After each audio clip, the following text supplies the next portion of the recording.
Hello, everybody. Welcome to the newest edition of the Jets Setter video blog series. This week, we're going to discuss the hiring of new general manager John Idzig and potential roster moves and acquisitions in the offseason. All right, Tyson, let's talk about the Jets. It's a lot to talk about. The big news recently is the Jets hired John Idzig. Am I saying that right? Idzig? Idzig, yep. As general manager. What are your thoughts? Well, I mean, we don't know. It's an unknown. He's from the Seattle Seahawks. I mean, he's got supposedly a great football background, a great business background in football operations. Well, so the rumor on the street is he's a capologist. Is that? I mean, everybody's kind of questioning his personnel background. Right. He's justified it by saying he's got a Scouting scout. Yeah. He's kind of brought it out there and said he has a lot of. But the truth be told, we don't know. You know what I mean? Basically, he's an experienced football guy, and that's what we're getting. But I mean, people criticize his press conference like he didn't say that, he didn't say this. Honestly, I don't care what he's saying to us. Actions speak louder than words. Show me moves, show me action, show me what you're doing. The thing, my biggest concern is that he comes in basically by himself. The Jets scouting department stayed the same. You didn't hear any changes like, right. I'm going to change my director of scouting, I'm going to change my this. It's him. So basically, you have the same scouts, the same personnel team, with a different voice that's directing them. Well, let me ask you this. For the uneducated fan, the scouting department, when Mangini was there, because a lot of people have said this is the first couple of years, Ryan won with Mangini's talent. I've said that. Right. That scouting department, is it the same as Mangini's as well? Well, I think it's the philosophy. Mangini went for character guys, right. disciplined guys, team captains, leaders, high energy, high motor guys. That's what Mangini's was. Where Rex Ryan goes for talent. If you're a troubled kid, you know what? I can work with you. I can get through to you. Let's be honest. Mangini wanted a team captain. Rex Ryan's like, I want talent. It's a change of philosophy. So if you tell your personnel guy, listen, go find me the best player in the field. Okay, I can find you that. Go find me a guy that's got, it's a different. I think it's a change of philosophy. It's a change of your scouts, the way they evaluate a player. So now the question is, what does John Idzig do? Does he say, I want to get? What does he want? Right. Who's dictating that? Is Rex Ryan dictating that, or who's dictating that? I'm actually a big believer in kind of taking your GM talent out of your scouting department. You need a guy that's been dirty with his, with the scouting. You want a guy that's been there, done that. With the stopwatch. Yeah, I agree. So if that's his pedigree, I think this is kind of a positive thing. I think they're going to rely on Rex Ryan a little bit too much, which is a concern. But at this point, we don't know. I mean, you're going to learn very quickly what his plan is. It's obvious. Take scouting apart. One of the big reasons they did hire him is because his financial understanding of the game. Right. Jets are reportedly, $20 million over the cap going into next season? Yes, sir. How do you think he's going to affect that? I mean, it's easy. I mean, everybody keeps. I mean, John Clayton, if he could write any more articles bashing the Jets and the salary cap problems, you want to whatever with him. But I mean, it's obvious. We've talked about it many times. Calvin Pace, Bart Scott, Eric Smith, Jason Smith, and Sione Puha, if you want to do him, there's your $20 million right off the bat. You're going to get under that cap fairly quickly. So, I mean, he's going to do these moves. I mean, he's not stupid. I mean, it's obvious. The moves are going to be obvious to get you under the cap. Where he goes from there is a different story, but that cap problem will get removed fairly quickly. Well, when I was pretending to work today and I was playing on Twitter, I was looking at all the teams with every single position by position, what their salary is projected to be. I was amazed at what the linebackers are making on the Jets. I mean, we're talking $7 million. You gotta figure, $7 million. $7 million. You got to figure 3 of the 4 are going to be gone. Brian Thomas will be gone. Right. Calvin Pace can be gone. Bart Scott's going to be gone. I mean, speaking of the guys you want to keep, whose contracts would you try to restructure? Oh, you got to beg, man. You got David Harris, Santonio Holmes. I mean, if you make big money, you got to ask him for some help. I mean, depending on, we talked about Revis in our other video, but if you're going to keep Cromartie, try to extend them. You got to use. There should be no player should be untouchable. You approach everybody saying, "Listen, there's what you're making. Can you, not that you're going to threaten to cut them, but try to work something out. I mean, if they're 1 more year left and you're going to keep them, they're a core player. Restructure to 2 or 3. Try extend them. Do something like don't give a Mark Sanchez extension, but don't guarantee things. But you got to. There's nobody's untouchable. Well, you spoke the golden word there, Sanchez, huh? Oh. What do you do about quarterback? Now, before we get into this, I know this is a negative thing. Honestly, this is the most fun part of the season for me, is trying to figure stuff out, trying to see what happens, scouting, seeing if there's a rookie that, you never know. Right. Because don't forget, like last year, the Seahawks were all set at quarterback. They brought in Flynn. Yeah, they brought in Flynn. They were all set. They brought in a third rounder with the idea maybe he'll make the team. You know, you have a great character guy who can start. I mean, the kid's all over the NFL Network this week. And I'm just saying, it's just cool. And and you have that type of scouting mind coming in as your GM now. So he understands what that could do for a franchise. Now, going into that, what do you do with quarterback? Man, you're stuck. I mean, you got to hope that you can find a way to trade Sanchez. You can't cut him. I mean, we know the salary cap problems he creates. You got to hope that you can find a team, you can trade him, and offer to pay out a lot of it. I mean, say, you know what? I'm going to give you the Seahawks, Sanchez, and we'll pay $6 out of $9 million or $8 million, whatever. I mean, you got to hope to buy him out some ways. But, I mean, that's your only option. You can't cut him. I mean, the cap hit's huge. You got to hope you can find a way to trade him and try to offset the salary. But you're going to get you got to find a very cheap backup that's going to be able to compete with him. And if he does stay, I mean, you can't, like, everybody keeps saying Alex Smith and all these great names that seem like awesome. If you're going to pay Sanchez $8 million, how are you going to pay Alex Smith $7 million? Or you can't. You have to bring in somebody that's going to be a lesser known name, a Matt Moore, a Brady Quinn, who, me and Brady Quinn. But, I mean, it's going to be a guy like that to compete with Sanchez, hopefully beat him out and take a spot. But, I mean, unless you have a Peyton Manning, you can't have $20 million. No, you got to find a way to trade him and buy out the contract, make some kind of like buyout arrangement, some kind of way to get him off this team with the least cap space least cap hit possible. All right. Well, let's go into the other.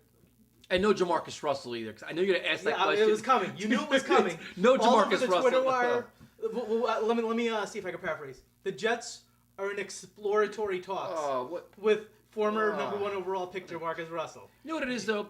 Now, if the media loves to pick on the Jets, they're the target for everybody. They're a punchline of every joke. But the thing is, if you show me a quarterback with any kind of ability and a cheap price tag, I guarantee you that in a day, there's a story. Jets are interested in Matt Moore. Jets are interested in, Drew Stanton.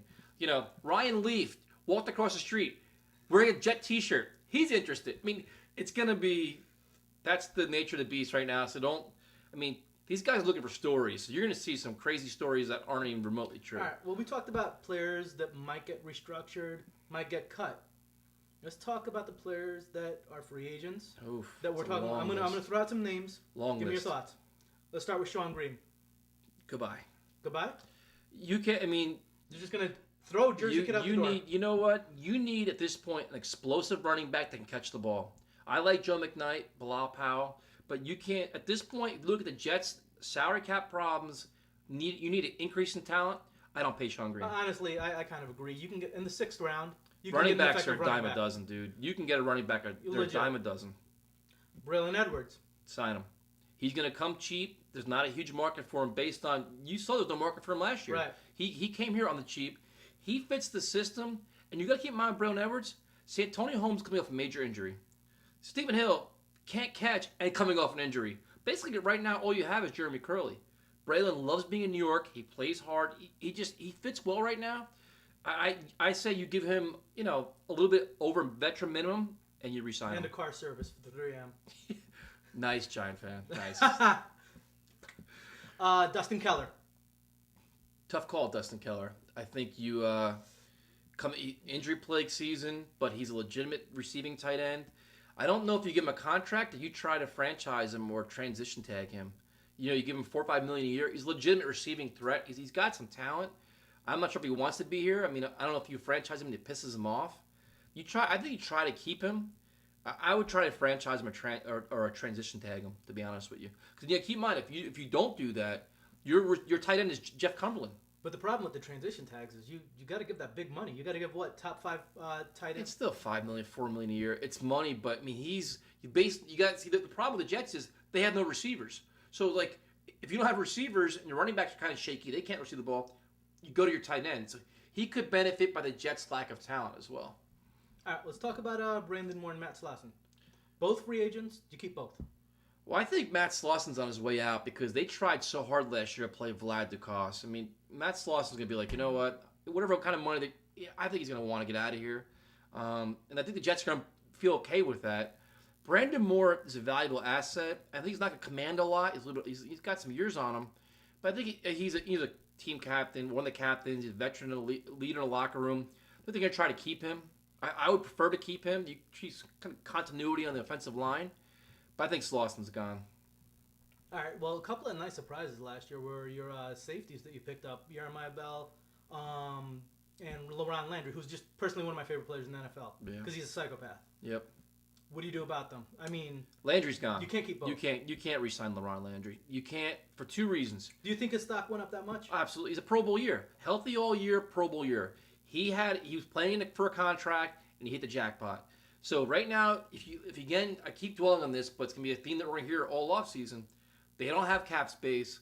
Can you afford to give LaRon Landry $6 or $7 million a year over 5 years? When you know what, he's got an injury concern. Right. I mean, you just can't you can't shovel that money out. You know what I mean? Like, you're just not one player away. If you're the Patriots, you get that guy that kind of money. Or you're the Broncos, you do it. The Jets right now, I don't think you do that just because the price tag is too steep. Bell, I try to re-sign him. I mean, he's consistent. You could probably get him for a year. Yeah, you would hope so. Maybe what year with an option for a second year. But he was consistent. He did his job. Probably pretty cheap. I don't see Landry coming back though. Right. I think he did exactly what he had to do. He played good enough at the Pro Bowl level to get a huge contract. All right. What about Mike DeVito? Oh, a good blue collar guy, does his job. How do you not like this kid? Consistent player. But you know what? That's gonna be interesting to see what they do with him because if you cut Puha, which I think they may, and try to re-sign him, then all you have is really Kenrick Ellis, who's kind of shaky at defensive tackle. You need him. You need him there. So that's interesting. You think Puha is getting cut? I would cut him. Not for that price tag. You gotta. I mean, he had back injuries last year, but I mean, it's about cap savings. You say, hey, listen, man, we're gonna cut you, re-sign you to a more cap-friendly deal. Do that, but it's about cap space. If you can get younger and better and cheaper, you do it. But do you cut Puha and DeVito and leave it up to Ellis? No, you can't do that. Good luck, John. Then you're gonna rely on the draft. So you got to figure out how you do that. You can't. In my eyes, you don't keep both of them. You pick one of them and you go with it. Is DeVito that guy? The rumor already has he's going to New England. So everybody's like, if the Jets don't re-sign him, he's going to New England. Wow. But that's a tough call there, man. I think he's underrated in many aspects. But I mean, you need Kenrick Ellis to step it up. I mean, he's got to play better. All right. Well, what are some of the biggest holds on offense that you're gonna? Again, you have the GM cap. This list is forever, dude. I mean, you figure take away the quarterback position, which we've already beaten to death. Running back, where's your running back at? You don't have a game-breaking running back on the roster. Receiver, where's your receivers at? Jeremy Curley plus two receivers coming off injuries, nothing there. Tight end, Dustin Keller's a free agent. You have Jeff Cumberland. I mean, you have holes everywhere. And then your offensive line, if you don't get Brandon Moore re-signed, you got to replace him and Slauson. So there's holes everywhere. I mean, this is why, like, if you look at our other video with Revis, you talk about holes. I mean, when we talk about this, you're going to see so many holes, and it's not like, oh, you're being negative. These are starting players. You're missing starters that you have to replace. So on offense, you name it, they have a hole. So, flip the ball. Defense. What are some holes? Oh man, I know linebacker, but that dude 3 to 4. And the funny thing is, we've talked about this, and you're like, well, they have Garrett McIntyre, and they have Nick Ballore, and they have all these other guys. Dude, you need legitimate game-breaking talent. Guys that can get past the blocker and make plays, either the ball carrier or go after the quarterback. If you got to replace even 2 of the 4 linebackers, because you say Demario Davis is going to play next to David Harris. Okay, I'm cool with that. I'm not completely sold on him either. He showed some glimpses, but he showed some mental lapses as well. That's still 2 linebackers. That's a lot, dude. Because it's 2 linebackers that got to learn the system and make plays. So you have that. Then you have 2 safeties. If you don't re-sign Bell and Landry, it's a problem. If you trade Revis or Camardi, either one, that means Kyle Wilson's your guy. You need secondary help unless some of these younger guys step up. And then you have defensive tackle. If DeVito could be gone, Puha could be gone. I mean, there are holes everywhere. Now, I know with the $20 million is over, let's say the cuts are made, you have a little bit of room. You have room. You can get probably $20 million under the cap. Okay. In theory. In theory, we're there. $20 million under. All right. Good job, Neil. Yeah, capologist. In theory. In theory. Do you see any big splashes? No. You can't. Again, you have the GM cap. Is there any player that you're like, man, he would just... No, because everybody's shooting out names like Reggie Bush and the guy from the Cowboys, Spencer or whatever. Everybody's throwing these names out. But the problem is, where is the money coming from?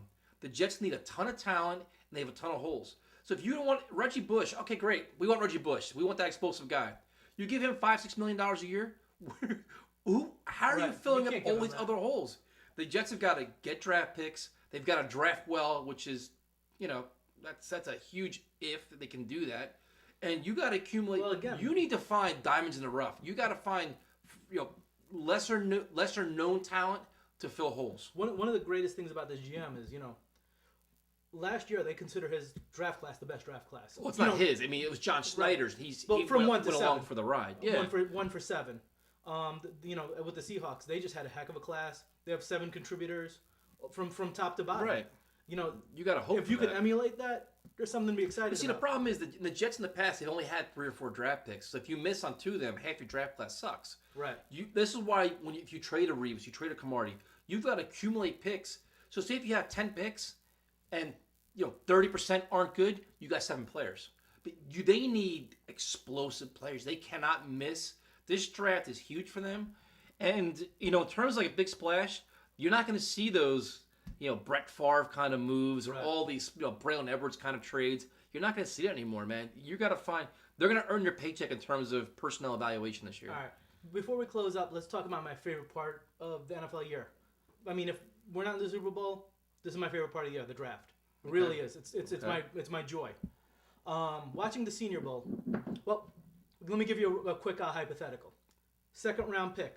Jets are on the board. Honey Badgers on the board. You take them? Do I trade Cromartie or Revis? Cromartie's gone. Good call. That's a tough one, man. He's got a lot of talent. That's a good question. He's got a lot of talent. And supposedly Revis has been training him too. Revis has been Revis has been counseling him and working with him too. That's very interesting. Yeah. I didn't know that. Yeah, he's been working with him. He's a 2nd round pick? He's a world of talent. I mean, that's the kind of game-breaking talent you want. I mean, that's right. And I mean, heck, that's a top 5 pick. It's hard to go against that. I mean, you can't be mad about it. Especially, I mean, if you can't go against it. It'd be hard to go against that one. Jets are on the board. What is it? The 9th pick? Yep. Linebacker out of Notre Dame is still on the board. You take him. Oh, you got to bring him up, don't you? No, not at 9. You don't take him. After all this shenanigans, I don't think.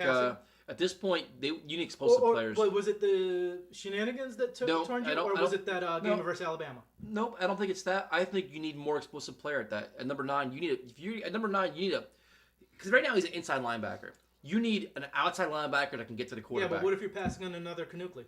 Kanukli? Is that how you say it? Yeah, the Boston doesn't matter, kid. Man. You want explosive playmakers. He's a pick for the Giants. Honestly, that's where he would fit. But not at 9, no. All right. Watching the Senior Bowl, it was underwhelming how average the quarterback class is. It's not a good class. I'm not sold on Geno Smith. I'm not sold on... Forget about Geno Smith. Not even the kid from Syracuse. I mean, none of these guys are just... the one that really disappointed me was the Oklahoma kid, Landry. You like... Yeah, I don't like him. I thought he was going to be a heck of a lot better. He has the size and he could drive the ball. It leaves it for the Jets. The only time they need a quarterback, it's probably one of the weakest draft classes they've had. I really value Mike Mayock's word, and I really see his picks really form into great NFL players, and he was underwhelmed. So yeah, I mean, if you're looking for a quarterback for the Jets, it's not going to be in this draft class. They may get one in the 6th round, 5th round, or something. Take a shot, right? But you're going to go some kind of free agent guy like Drew Stanton last year, Brady Quinn, Matt Moore. Right. Look at those names, but I mean the young quarterbacks, there is no Wilson, there is no Luck. And the Matt Barkley guy is a name that everybody keeps talking about. Oh my gosh, not another USC but quarterback. He was surrounded by a ton of talent. I mean, he had receivers, running backs, you name it, he had it around him. And a USC quarterback with us is never going to happen anyway. Underwhelming arm. Yeah, no. We've heard this story before. Huh? Not happening. All right, so dream draft pick to close up? I don't have one, dude. To be honest with you, my dream draft pick is a lot of draft picks. All right. Seriously, I mean, this team has way too many holes to mortgage your future on one guy. You need to upgrade your speed and talent all across the board. All right, well, hopefully we can come back with a pre-draft video. I can't wait. Maybe a free agency video. So we'd love to continue. This is my favorite. I'm telling you, this is my favorite part of the season. Let's see what you bring to the table now. Let's see where's your insight now. All right, well, let's get them. Talk to you later. Thank you for watching our latest video. Please check us out, thejetsetter.com. On Twitter, I'm TRauch21. Facebook, Tyson Rauch. We appreciate the feedback. It's been a fun year, and the off season looks like it's going to be very, very busy. So thank you again for your support, your feedback. That's Alf. I'm Tyson. See you guys next week.